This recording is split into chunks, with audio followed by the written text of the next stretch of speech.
ام المومنین سیدہ طیبہ طاہرہ سیدہ عائشہ صدیقہ رضی اللہ تعالی عنہا فرماتی ہیں، ایک دن میں دیکھا کہ حضور میرے حجرہ میں نہیں ہیں، تو میں حضور کو تلاش کرنے نکلی۔ جنت البقیع میں آسمان کی طرف سر اٹھائے حضور اللہ سے التجائیں کر رہے تھے۔ مجھے دیکھا تو ارشاد فرمایا، عائشہ کیا تم نے یہ سمجھا کہ اللہ کا رسول تم سے زیادتی کرے گا؟ فرماتی ہیں میں نے عرض کی یا رسول اللہ صلی اللہ علیہ وسلم، میں یہ سمجھا شاید آپ کسی زوجائے محترمہ کے حجرہ میں تشریف لے گئے ہیں۔ فرمایا آج لیلۃ النصف من شعبان کی 15ویں رات ہے، درمیانی شب ہے۔ اس رات کو اللہ تعالی جل شانہ آسمان دنیا پہ نزول اجلال فرماتا ہے اور قبیلہ بنو کلب کی بکریوں کے بالوں سے زیادہ لوگوں کو جہنم کی آگ سے آزاد کر دیتا ہے۔ قبیلہ بنو کلب عرب کا بہت بڑا قبیلہ تھا جو بھیڑ بکریاں پالتے تھے اور لاکھوں کی تعداد میں ان کی بکریوں اور بھیڑوں کے ریوڑ تھے۔ تو اس قبیلے کی بکریوں کے بالوں سے بھی زیادہ گناہ گاروں کو جہنم کی آگ سے آزاد کر دیا جاتا ہے۔ تو یہ وہ بابرکت شب رحمت ہے، شب نور ہے، جس کے دامن میں اتنی برکتیں ہیں کہ کوئی محروم نہیں رہتا۔ صرف وہ بد نصیب لوگ جو شرک میں مبتلا ہیں، جو سخت کینہ پرور ہیں، جو قطع رحمی کرتے ہیں، قاتل ہیں، عادی شرابی یا بدکار ہیں، انہیں اس مبارک رات میں محروم رکھا جاتا ہے، ورنہ اللہ کی رحمتوں کا عموم اس بابرکت راتوں میں اس قدر ہوتا ہے کہ کوئی گناہ گار جو اس کے حضور ہاتھ دعا کے لیے اٹھاتا ہے اور اپنا دامن پھیلا کے اس کی رحمتیں مانگتا ہے، اسے محروم نہیں رکھا جاتا، بلکہ اللہ سب گناہ گاروں کو جہنم کی آگ سے آزاد کر دیتا ہے۔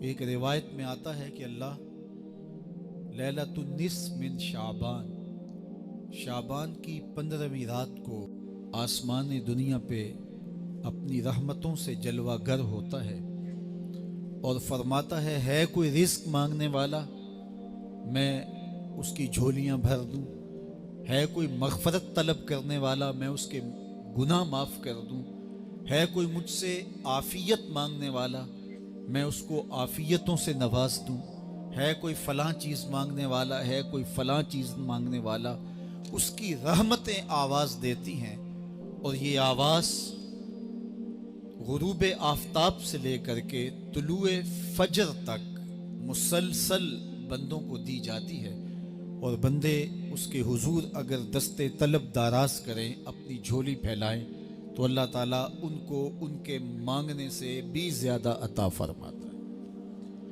اس امت کو اللہ تعالیٰ نے اس طرح کی راتیں دے کر کے مغفرت، بخشش، غفران اور رحمتوں کی فراوانی نصیب کی ہے۔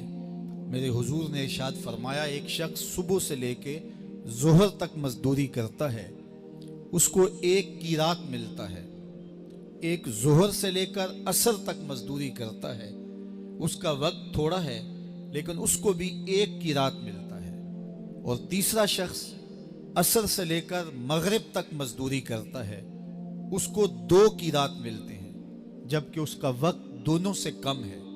فرمایا پہلی مثال یہود کی ہے، دوسری مثال نصارہ کی ہے، اور تیسری مثال میری امت کی ہے کہ اس کو تھوڑے عمل پر زیادہ ثواب دیا جاتا ہے۔ تو یہود اور نصارہ نے اس پہ برا منایا، تو حضور علیہ السلام نے فرمایا کہ اللہ نے ان کے اجر میں تو کمی نہیں کی، لیکن مسلمانوں کو زیادہ اجر دے دیا، تو یہ اس کی کرم نوازی ہے۔ تو یہ تھوڑے وقت کی عبادتیں اور چند راتوں کی بیداری اور مخصوص اوقات میں اللہ کے حضور عبادت و ریاضت ایک گناہگار کو کہاں سے کہاں تک پہنچا دیتی ہے، اس کے گناہوں کی معافی کا ذریعہ بھی بنتی ہے اور درجات کی بلندی کا سبب بھی۔ دیکھیے لیلۃ القدر ایک رات 1000 مہینے کی عبادتوں سے بہتر قرار پاتی ہے۔ اسی طرح دیگر مواقع ہیں کہ اللہ تعالیٰ اس امت کے لیے رکھے ہیں، رحمت رب بہانہ می طلب، اور یوں بھی پڑھا گیا رحمت رب بہانہ می طلب۔ اس کی رحمتیں قیمت نہیں مانگتی اور اس کی رحمتیں بہانہ تلاش کرتی ہیں، تو وہ اپنے بندوں کو بخشنے پہ آمادہ ہے اگر وہ اپنا دامن طلب پھیلائیں۔ قرآن مجید میں ایک مقام دیکھیے کتنا دل آویز ہے، فرمایا ما یفعل اللہ بعذابکم، اللہ تمہیں عذاب دے کے کیا کرے گا؟ اس کی یہ چاہت نہیں ہے کہ تمہیں عذاب میں مبتلا کرے، اس کی چاہت یہ ہے کہ تم اس کی چوکھٹ پہ آؤ، جھولی پھیلاؤ، اس سے خیرات اور رحمت مانگو، اور وہ تمہارے ماضی کے سارے گناہ معاف کر کے، ساری غلطیاں معاف کر کے تمہیں اپنی رحمتوں سے مالا مال فرما دے۔ تو وہ بندوں کو بخشنے پہ، بندوں کی مغفرت کرنے پہ آمادہ ہے اور اس کی رحمتیں بہانے تلاش کرتی ہیں۔ آپ نے نام سنا ہوگا محمود غزنوی اور ایاز کا، ان کا باہم محبت کا رشتہ بہت گہرا تھا۔ ایاز ٹوٹ کے چاہتا تھا بادشاہ کو، اب دیگر مصاحبین حسد کرتے تھے، بغض رکھتے تھے، وہ کہتے تھے یہ کوئی کیا اس میں کرشمہ اور کمال ہے کہ بادشاہ اس کو اتنا ہی چاہتا ہے۔ تو بادشاہ جب ان وزراء کا، مشیروں کا حسد حد سے بڑا ہوا دیکھا تو ایک دن سب کو اپنے دربار میں حاضر کیا۔ دربار میں ایک تالاب تھا، تو اس میں مٹھی بھر کے موتیوں کی پھینک دی، اور ایک وزیر کو کہا کہ یہ موتی نکال کے لاؤ، اور یہ خیال کرنا کہ تمہارا لباس بھی، تمہارا بدن بھی نہیں بھیگنا چاہیے۔ تو سب نے کہا کہ یہ عجیب بات ہے کہ حوض کی تہہ سے موتی نکال کے لائیں اور لباس بھی نہ بھیگے اور بدن بھی نہ بھیگے، یہ تو لازمی ہوگا۔ پھر دوسرے وزیر کو کہتا کہ یہ موتی نکال کے لاؤ، تمہارا لباس بھی نہیں بھیگنا چاہیے، تمہارا بدن بھی نہیں بھیگنا چاہیے۔ تو وہ آگے سے حجت کرتا یہ کیسے ہو سکتا ہے کہ بدن بھی اور لباس بھی نہ بھیگے اور موتی بھی نکال لاؤں؟ تیسرے کو، چوتھے کو، پانچویں کو، ہر ایک آگے سے حجت کرے یہ کیسے ہو سکتا ہے؟ پھر ایاز آ گیا، تو بادشاہ نے ایاز کو کہا کہ یہ موتی نکال کے لانے ہیں اور تمہارا لباس بھی اور تمہارا بدن بھی نہیں بھیگنا چاہیے۔ ایاز نے فوراً چھلانگ لگائی اور موتی نکالے۔ جب باہر نکلا تو بدن اور لباس پانی سے نچڑ رہا تھا، تو ایسے موتی بادشاہ کو پیش کیے اور بدن کپ کپا رہا تھا۔ تو بادشاہ بڑے غصے سے کہا کہ ایاز تمہارا بدن بھیگ گیا، تمہارے کپڑے بھی بھیگ گئے، میں نے کہا تھا لباس بھی نہیں بھیگنا چاہیے، کپڑے بھی نہیں بھیگنے چاہیے۔ تو ایاز بڑی لجاجت سے عرض کرنے لگا بادشاہ سلامت، آپ کے دو حکم تھے، ایک یہ کہ موتی نکال کے لانے ہیں، دوسرا حکم یہ تھا کہ لباس اور کپڑے بھیگنے نہیں چاہیے۔ تو ایک حکم میں نے پورا کر دیا ہے، دوسرے کی معافی چاہتا ہوں۔ تو صاحب اللہ نے حضرت انسان کے سینے میں جذبات کا ایک جہاں آباد کیا ہے، شیطان کو بھی انسان کے پیچھے لگا دیا اس کی آزمائش کے لیے، اس کے امتحان کے لیے، نفس بھی اس کے اندر موجود ہے، اور دوسری جانب اس کو گناہوں سے منع بھی کیا اور نیکی کی تلقین بھی کی۔ اب کتنی مشکل زندگی ہے حضرت انسان کی، آئی جان شکنجے اندر جویں ویلنے دے وچ گنا، کتنی مشکل زندگی ہے، خواہشیں ہیں کہ آوارہ ہیں، آرزویں ہیں کہ بے قابو ہیں، اور دوسری جانب اللہ کا حکم ہے۔ اب کیا کرے؟ تو گناہ کرنے کے بعد پھر اللہ کے حضور توبہ کر لے، جو ممکن ہو وہ نیکی کرے، اور گناہ سے مقدور بچنے کی کوشش کرے، لیکن بشری تقاضوں کے تحت اگر اس سے گناہ کبھی سرزد ہو جائے تو اس پر اکڑے نہ اور اس پہ مصر نہ رہے، اس پہ اصرار نہ کرے، بلکہ فوراً اللہ کے حضور توبہ کرے۔ گناہ کرنے کے بعد بندہ جب توبہ کرتا ہے، التائب من الذنب کمن لا ذنب لہ، تو وہ ایسے ہوتا ہے جس طرح اس نے گناہ کیا ہوا ہی نہیں۔ بندہ 100 بار گناہ کر کے توبہ کرے، اللہ 100 بار معاف فرما دے۔ وہ کریم ہے، 70 ماؤں سے زیادہ پیار کرتا ہے۔ تو بندے اس کی دہلیز پہ جب توبہ کرتے ہیں، رجوع کرتے ہیں اور اس سے معافی مانگتے ہیں، تو وہ یہ نہیں دیکھتا کہ یہ گناہ گار کتنا بڑا ہے، وہ یہ دیکھتا ہے کہ یہ میری دہلیز پہ آیا ہے اور اس کے ما قبل کے سارے گناہ معاف بھی کرتا ہے، بلکہ گناہوں کو بدل کے نیکیوں میں بھی تبدیل کر دیتا ہے۔ آئیے اب قرآن مجید میں ان لوگوں کی کہانی بھی پڑھیے جو اپنی زندگی کو اپنے مالک کے نام لگا چکے ہیں، اور ان سے اگر کوئی معاملہ سرزد ہو جاتا ہے تو وہ کس قدر اللہ سے ڈرتے ہیں۔ والذین یؤتون ما آتوا وقلوبہم وجلہ انہم الی ربہم راجعون۔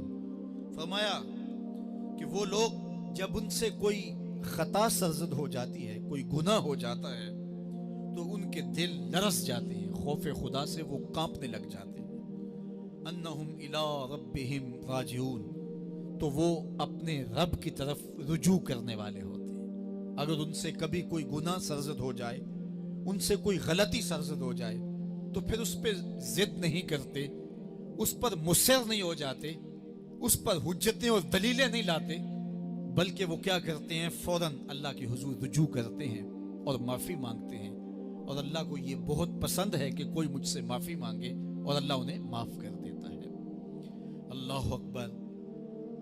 حضرت عبداللہ ابن مسعود رضی اللہ تعالیٰ عنہ فرماتے ہیں کہ مومن کی یہ شان ہے کہ جب وہ گناہ کر بیٹھے تو وہ یوں محسوس کرتا ہے جس طرح پہاڑ تلے آ گیا ہے۔ یہ اس کی کیفیت ہے کہ گناہ کرنے کے بعد، نافرمانی کرنے کے بعد اس کا دل لرز اٹھتا ہے۔ وَقُلُوبُهُمْ وَجِلَةٌ، ان کے دل خوف خدا سے لرزنے لگ جاتے ہیں کہ ہم سے یہ گناہ کیوں سرزد ہو گیا، یہ تو اللہ کی ناراضگی کا سبب ہے۔ تو حضرت عبداللہ ابن مسعود فرماتے ہیں یوں محسوس کرتے ہیں جس طرح پہاڑ تلے آ گیا ہے، اور پہاڑ ابھی گر جائے گا اور انہیں کچل دے گا، تو وہ جلدی جلدی تلافی کرتے ہیں، توبہ کرتے ہیں، رجوع اللہ کرتے ہیں تاکہ ہمارا گناہ معاف ہو جائے۔ اور منافق کی مثال بھی بیان کی گئی، جب وہ گناہ کرتا ہے تو یوں محسوس کرتا ہے جیسے بدن پہ مکھی بیٹھی تھی، ہلکے اشارے سے اڑا دی۔ سویر سے لے کر شام تک کتنی بار ہم اپنے بدن پہ بیٹھی مکھیاں اڑا دیتے ہیں، اور ہمیں شام کو یاد بھی نہیں ہوتا کہ یہ عمل ہم نے کتنی بار کیا ہے۔ میں اور آپ اپنے اندر اتر کر کے دیکھ سکتے ہیں ہماری کیفیت باطن کیا ہے۔ نمازیں چھوڑی، جھوٹ بولا، غیبت کی، چغلی کی، کسی کا دل دکھایا، کسی کو تکلیف دی، گالی گلوچ کیا، سب و شتم کیا، سویر سے شام تک کیا کیا گناہ کیے، کبھی خیال بھٹکے، کبھی سوچیں آوارہ ہوئیں، کبھی نگاہوں نے بدکاریاں کی، کبھی زبان نے جرم کیے، اور شام کو ہمیں یاد بھی نہیں ہوتا کہ آج ہم نے کیا کیا جرائم کیے، آج ہم نے کیا کیا گناہ کیے۔ اگر ہماری یہ کیفیت ہے تو یہ عملی نفاق ہے کہ بدن پہ مکھی بیٹھی اور اڑا دی۔ اور اگر ہماری کیفیت یہ ہے کہ گناہ کے بعد یہ محسوس ہوتا ہے کہ ہم پہاڑ تلے آ گئے اور اللہ کی ناراضگی ہم نے مول لے لی اور جلدی جلدی توبہ کر کے رجوع کرنے کی جانب بڑھتے ہیں، تو پھر مبارک ہو، نہیں تو مجھے اور آپ کو اپنا محاسبہ کرنا چاہیے۔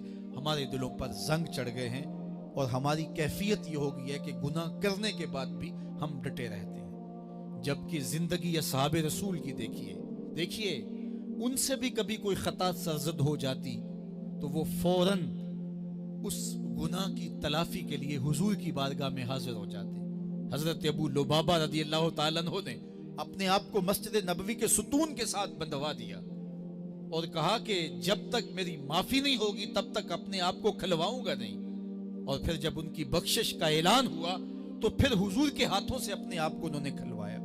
ایک خاتون حضور کی خدمت میں حاضر ہوئی اور عرض کی، یا رسول اللہ صلی اللہ علیہ وسلم، مجھ سے بدکاری سرزد ہو گئی ہے اور میرے پیٹ میں بچہ ہے، اور میں چاہتی ہوں کہ آخرت کی سزا کی بجائے دنیا کے اوپر اس کی سزا مجھے دے دی جائے تاکہ میں پاک ہو جاؤں اور صاف ہو جاؤں، کیونکہ آخرت کی سزائیں بہت سخت ہیں۔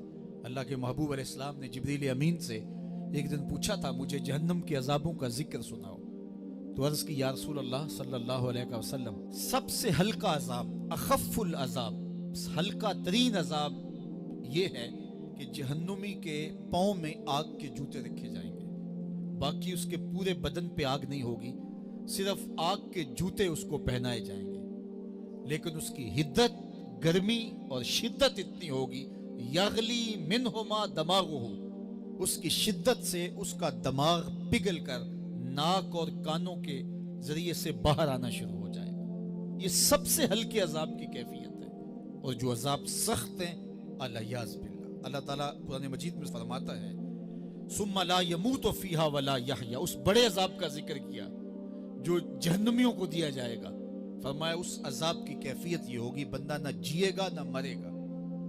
جیے گا اس لیے نہیں کہ آگے اور پیچھے، دائیں اور بائیں آگ ہی آگ ہوگی، تو اس آگ میں جینا کو جینا تو نہیں ہوگا، اور مرے گا اس لیے نہیں کہ موت کو موت آ چکی ہوگی۔ جنت میں جنتیوں کو ایک ہی ڈر اور خدشہ ہوگا کہیں موت نہ آ جائے، اور جہنمیوں کو ایک ہی امید ہوگی کہیں موت آ جائے اور جان چھوٹ جائے۔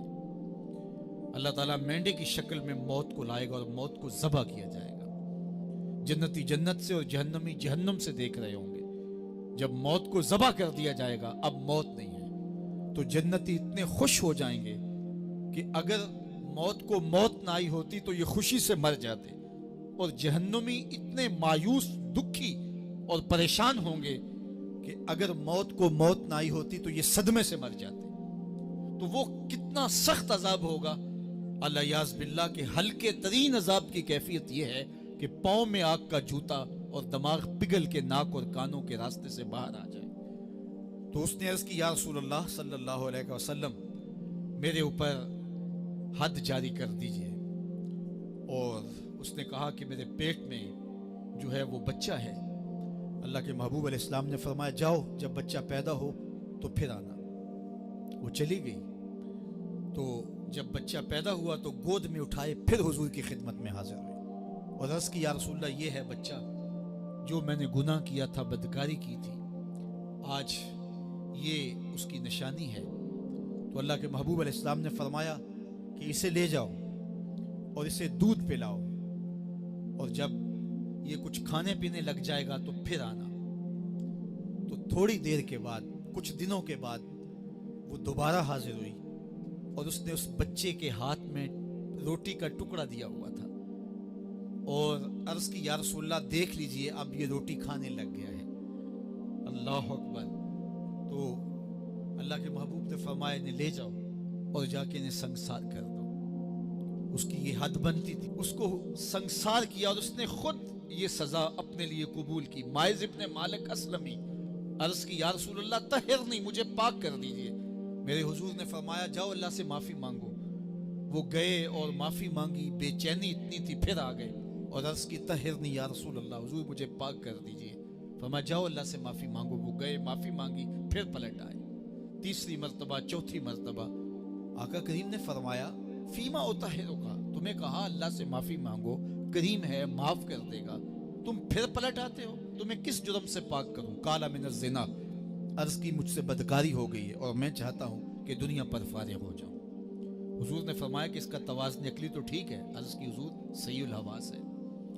کہا کہ یہ نشے میں تو نہیں کہہ رہا، کسی نے اٹھ کے منہ سونگا؟ کہا حضور ایسی بات بھی نہیں ہے۔ فرمایا تم سوچ لو کیا کہہ رہے ہو؟ کہا حضور جو میں کہہ رہا ہوں وہ سچ کہہ رہا ہوں، مجھ سے گناہ سرزد ہو گیا اور میں چاہتا ہوں کہ دنیا پر ہی فارغ ہو جاؤں۔ اللہ کے محبوب علیہ السلام نے فرمایا کہ انہیں سنگسار کر دو۔ مائز ابن مالک اسلمی کو سنگسار کر دیا گیا۔ جب ان کا جنازہ اٹھا تو حضور بھی جنازے کے جلوس میں تھے۔ کسی کی زبان سے نکلا، لو مائز نے گناہ کیا تھا، بس یہ بات سننے کی دیر تھی، اللہ کے محبوب کے چہرے پہ جلال آ گیا۔ فرمایا، خبردار اگر کسی نے میرے مائز پہ بات کی، میرے مائز نے ایسی سچی توبہ کی ہے، اگر روئے زمین کے تمام مسلمانوں میں بانٹ دی جائے، لکفاہم، سب کی مغفرت ہو جائے، کہ انہوں نے اپنے آپ کو خود پیش کیا ہے۔ اب مائز ابن مالک کا جنازہ اللہ کے رسول نے خود پڑھایا، بلکہ مسلم کتاب الحدود میں ہے کہ ان کے جنازے کے دوسرے دن یا تیسرے دن حضور ان کے ہاں تشریف لے گئے، اور جب آقا گئے وہم جلوسن، تو لوگ وہاں بیٹھے ہوئے تھے، تو میرے آقا نے فرمایا، استغفروا لمائز، مائز کے لیے بخشش اور مغفرت کی دعا کر۔ تو یہ بات ذہن نشین کیجئے کہ یہ وہ لوگ تھے کہ جن سے کبھی کوئی گناہ سرزد ہو جاتا تو وہ جلد توبہ کرتے اور اس کی بڑی سے بڑی حد اور سزا بھی ہوتی تو وہ بھی کاٹنے کے لیے تیار ہو جاتے. میں اور آپ دیکھیں کہ ہماری زندگی میں اگر گناہ ہیں اور ہمیں سچی توبہ کی توفیق بھی نصیب نہیں ہے تو پھر ہم سوچ لیں کہ ہم کہاں کھڑے ہیں. دیکھیے اللہ دلوں کے بھید جانتا ہے. سچی توبہ یہ ہے کہ جو کیے پر ندامت ہو اور آئندہ نہ کرنے کا عزم مصمم ہو, پکا ارادہ ہو کہ یہ گناہ زندگی میں دوبارہ نہیں کروں گا. الگ بات ہے کہ پھر دوبارہ اس سے سرزد ہو جائے, لیکن جب وہ توبہ کر رہا ہو تو اس وقت اس کا پختہ عزم ہو اور اس کے دل کے کسی گوشے میں نہ ہو کہ چلو میں توبہ کر لیتا ہوں اور پھر ہو گیا تو پھر کر لوں گا. پکا عزم ہو کہ دوبارہ یہ گناہ نہیں کروں گا. اور اگر زبان سے توبہ توبہ کر رہا ہو اور دل میں ہو کہ ٹھیک ہے یہ تو صبح بھی مجھ سے عمل بد سرزد ہونا ہے, تو اللہ تعالیٰ سے یہ مذاق کرنے والی بات ہے.